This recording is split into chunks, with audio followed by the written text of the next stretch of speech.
Hello, folks. This is Jeff Davis with the legendary Jeff Davis Show from Central Texas, USA. And I love Mike Hanson Archives. We're Peace going to bring out, up Richard baby. Keys, Republic of Texas citizen who was in the Fort Davis standoff last May of 1997. His buddy Michael Madsen was shot and murdered by the DPS. Gene Ritter, welcome to the Jeff Davis Show, sir. Brigadier General, Thank you, sir. Republic of Texas. Good to see you again. Looking good as always. Thank you. Now, what are we going to be? Okay, let's bring Richard up. Let's see how this works now.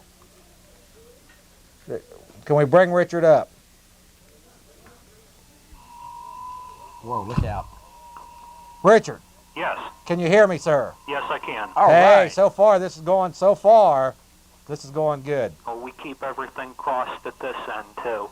Okay, Richard Keys. Now let me just briefly introduce you.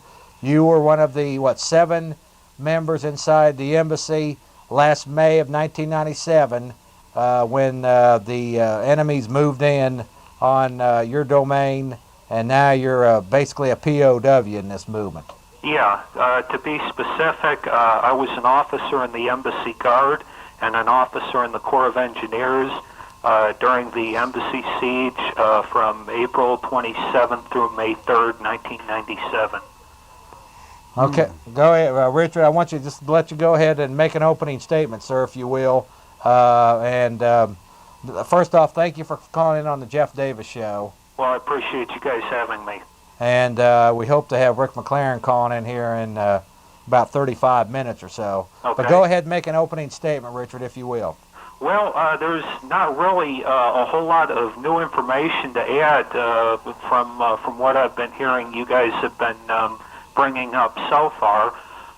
Essentially, the situation is that Judge Kenneth Dehart of the 394th Judicial District Court out here in West Texas and District Attorney Albert Valadez from the Fort Stockton area are basically they have no respect for the law, they have no respect for the people of Texas, and they are abusing their official office by running at taxpayer expense state-sponsored kidnapping operation to harass and intimidate people who don't, their political beliefs don't meet with theirs. Okay, you know Gene Ritter, right? Yes, I do. Okay, good man. What do you say, Rich? Not a whole lot. What they've got out here is a nice brother-in-law outfit going on. They all run together. They all know each other. They're all drinking buddies. They're all involved in the land fraud. Anyone that causes any trouble in the county, they've got Sheriff Steve Bailey to be the muscle man, come in and harass, intimidate, threaten, and arrest, throw in jail. They make money from throwing folks in jail the way that Austin police make money generating revenue on the highways here, writing traffic tickets. Right. There's not that much traffic out there, so they go and arrest folks and throw them in there, get a few $100, throw them out, and it's a big revolving door. Well, And they're all in it together. That statement could not be more correct. Where I'm at right now in the Presidio County Jail in Marfa, depending on who you talk to and whose figures you're using, the jail here makes anywhere from $30 to $50 per person per day for every inmate they have in this jail. So obviously it'd be good business to have a lot of folks in the jail then. Well, the funny thing is, at this point in time, I believe our maximum capacity here is 100 inmates. And at this point in time, Sergeant Paulson made a comment to me the other day about our capacity being at about 130 right now. Huh. Let me ask you a question, Richard. How's the trial moving along? Well, essentially, there is no trial. There is no proceedings. There is no nothing right now. Around January 22nd, the Paulsons were scheduled to go to trial on January 26th in Fort Stockton. We believe somewhere around January 22nd, one of the assistant district attorneys, a guy by the name of James D. Jepson, Jepson, filed a motion for continuance in the Paulsons case. This motion was approved in a secret court hearing held between Assistant D.A. Jebsen and Judge Dehart. This court hearing was held over the telephone, and defense attorneys had no idea what was going on until after the motion was already approved by Judge Dehart.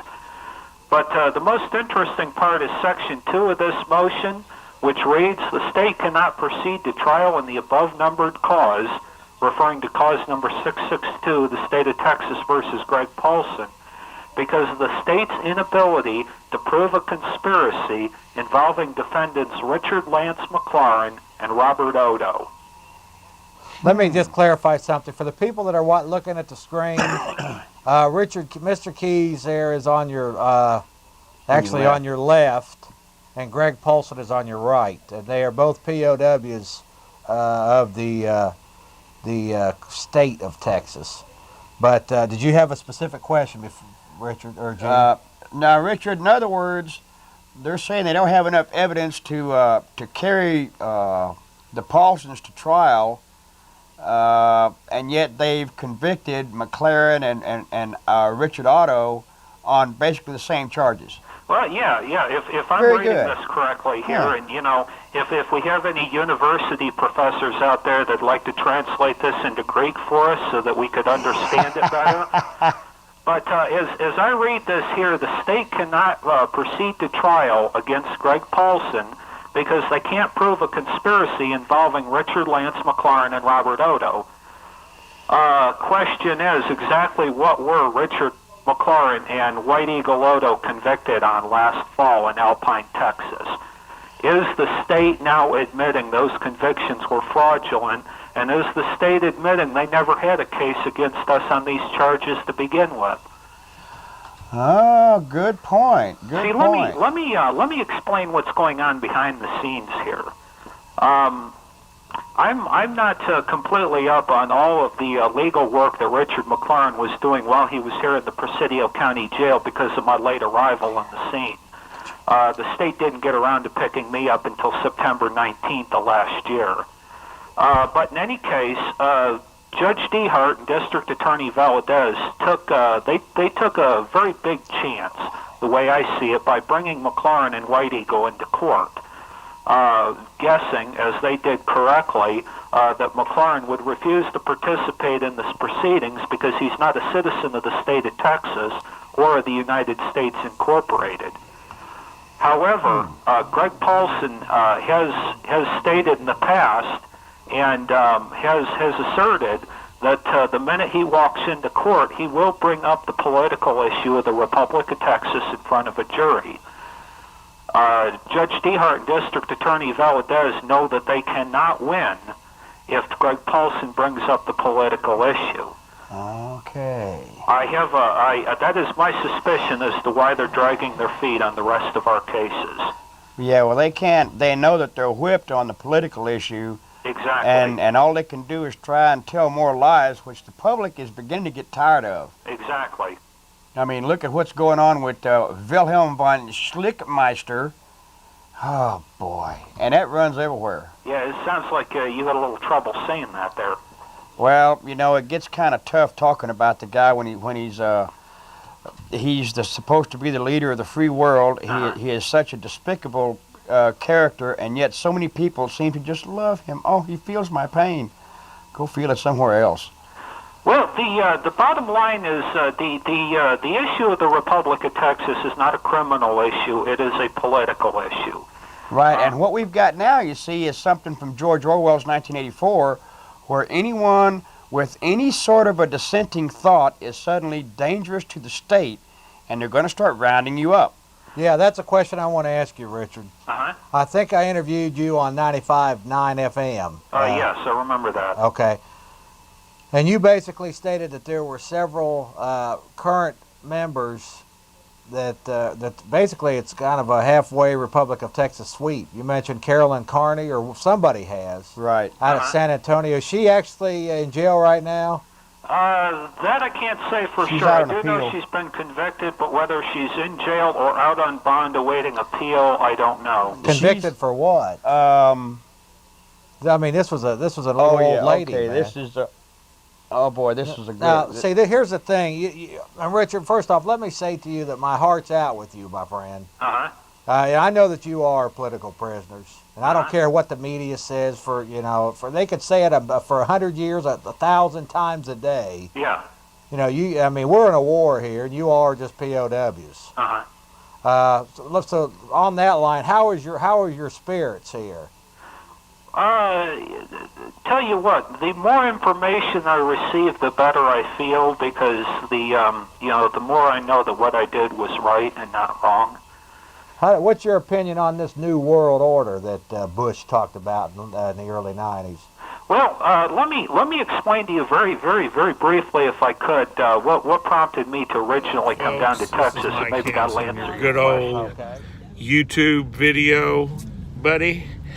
And we got a new YouTube channel. It's Hanson Archives, Hanson, and we got a new one coming out, Waco Archives. Be sure to hit that subscribe button right now. And if you'd like to write us to help out with this project, she's going to throw the address up right now for you. All right, and if you'd like to call us, 830-672-3089. Go ahead and tell them, look at this little puppy, tell them to subscribe. Say subscribe. All right, I was folks, living God bless. in Kansas before I moved to Texas, a small town called St. Mary's, 30 miles west of the state capital, Topeka. I was putting in anywhere from a 40 to a 60-hour week at the best possible job that I could find in the area, and I was not making enough money to support myself at the same standard of living I was experiencing if I decided to move out of my parents' house. The job I had was destroying my health. It was killing my spirit. And my overriding desire was to go into business for myself. I had always seen the small independent businessman as the pillar of the community, the person who provided financial as well as political stability to the town he lived in, and a well-respected leader. But it didn't matter what I looked at, whether it was a service business, whether it was manufacturing, whether it was digging ditches along the side of the highway. Every time I looked at going into business for myself, I was assaulted with impossible to understand IRS, EPA, and OSHA regulations. I was looking at the possibility of spending more time trying to defend myself against the government than I was actually being in business and making money. And I was looking at the possibility of winding up in jail before I even opened my doors at whatever it was I was going to do. Yeah, that there, for me, is the New World Order in a nutshell. Well, let me just say this. I, for one, Richard, have about had my belly full just to get a car now. Uh-huh. You have to have insurance on it. Uh-huh. You have to get it inspected. Uh-huh. You have to have the registration. What else do you have? You got to jump through the hoops. Yeah, You got to have credit out the wazoo. You got to be on someone's approved list. You name it. It just goes on and on and on. Now in Texas, I understand you have to have a Social Security number, too. Yeah, to get your driver's license. I just went round and round with them on that. You must submit your number, your papers, please. Locally right now, we're involved in a situation where we're trying to get, listen to this, for the children's best interest. I don't know if you can watch the news where you're at. No TV. But for the you've probably saw this though. Everything that this de facto government does, it's always in the best interest of the kids. Always. Uh-huh. Right now, they've got this system in place where the state gives the local school districts money for attendance rewards. Uh-huh. And to become more aggressive in collection of those state rewards, they're now sending truant officers out on your property to come. They just come out without notification, 6, 7, 8 o'clock at night, beating on your door with an armed constable, asking you where your kid was in school. Why your kid wasn't in school that day? And bear in mind, this is after you've already called the school and informed the kids will be there. That's not. No, that's not. I don't want to get into this issue with you. But the fact is, you understand where we're coming from. Oh, yeah, this is supposed to be the land of the home and the home of the whatever it is. The free and land of the brave. Yeah. You mean the land of the wimp and the home of the slave? Land of the sheep and the home of the slave. There you go. I mean, if there would have been 150 years ago some guy coming on somebody's property, an armed government agent, at 8 o'clock at night beating on his door wanting to know where his kid was, there would have been a lynch mob in this country. Yeah, they would have run him out on his head, right where he belonged. That's right. I've about had my belly full of it. Well, and I can tell you, brother, we're fighting down here, and this is the reason why. First off, I feel for you guys because I know you're POWs. Secondly, somebody's still got to carry the torch of liberty out here. Under you guys and people like yours names, and that's what we're doing right here. Well, we appreciate that. And I appreciate I think you're making the ultimate sacrifice here for this. Well, let me tell you something. Before I came down here to Texas, I was involved in the Patriot cause to varying degrees, and I was constantly being reminded of political prisoners and prisoners of war, just like I am now. Yeah. But it never really hit home. In fact, it never really hit home until I wound up behind bars. And if Governor Bush or any of his entourage is listening tonight, you have just messed with one very, very, very angry person. Once I get out of here, I am not going to rest until every single political prisoner in Texas and the United States of America is out, because I know now what it's like to be sitting in jail when the state has no legal grounds to have arrested you in the first place. Just get you out of the way. Yeah, exactly. You're a nuisance. Exactly. They all they do is generate revenue, fine you, ticket you, stop you on the street and delay you and go through all your papers. And my God, this isn't anything at all what this country was founded upon. It's a far cry away from it. Well, I tell you what, without waiving any of my claims of lack of jurisdiction in state district court, I have just filed a motion for dismissal of charges in my case. I have cited that the state is in violation of the May 3rd, 1997 ceasefire agreement, in change of venue orders signed for Richard McLaurin and White Eagle Odo on October 13th, 1997, and in change of venue orders for Greg and Karen Paulson signed by Judge Dehart on or about December 5th, 1997. Judge Dehart has determined that the embassy siege was a military-type activity. If it was a military-type activity, why are we being accused of a civilian crime and not a war crime? While I got you on the phone, Richard, what about the kidnapping charges? They were basically thrown out, right? Well, in this motion for continuance, the state admits that they do not have a case against us. At the time that motion was filed and accepted by the court, there were rumors that we would be hauled before another grand jury this Friday, February 6th, and recharged/reindicted with burglary or burglary with intent to kidnap. So basically, the deal is here: they can't get us on conspiracy charges, so they're going to go after us. For burglary charges.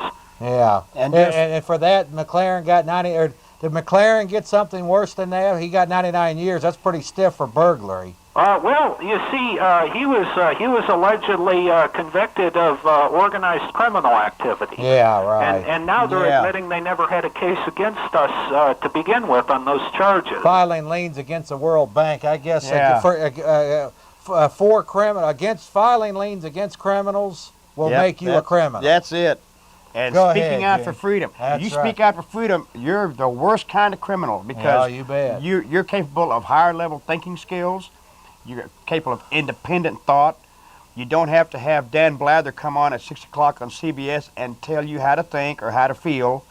You know, it's just, you won't follow the crowd if you're an independent thinker. And that makes you the most dangerous thing in the world. To this new world order. Oh, yeah. They want a bunch of sheep. So basically, Richard, you know about this new world order then, right? Yeah. Probably not near as much as I should, but yes, I am aware of it. That's the bottom line to all of this. my friend. Uh-huh. That's ultimately what this is all about here. Well, let me underscore that point for you there about McLaurin's 99-year sentence.